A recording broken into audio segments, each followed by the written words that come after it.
বাংলাদেশে যেহেতু ল্যান্ডস্কেপিংয়ের ব্যাপারটা একেবারেই নতুন, এই জায়গাটাতে অনেকেরই একটা প্রশ্ন থাকে যে এই কাজগুলো আসলে কিভাবে হয়। আমরা গতানুগতিকভাবে দেখে আসছি যে নার্সারিতে যে বা যারা গাছ নিয়ে কাজ করে বা যারা গাছ লাগানো নিয়ে শুধুমাত্র কাজ করছে, এটাই একটা পার্ট। কিন্তু আমি বলি গাছ লাগানো বা গাছ নিয়ে কাজ করা টোটাল ল্যান্ডস্কেপিংয়ের রাফলি 10-15% একটা কাজ। বাকি 85% কাজই হচ্ছে এখানে সব টেকনিক্যাল স্কোপগুলো রেডি করা বা টেকনিক্যাল স্কোপগুলো নিয়ে অ্যানালাইসিস করা।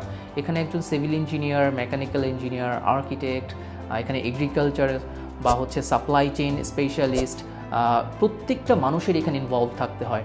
এটা টোটাল এমনই একটা সেগমেন্ট, এখানে মাল্টিডিসিপ্লিনারি সব পিপলগুলোকে সব এক করে নিয়ে টোটাল জায়গাটাতে কাজ করতে হয়।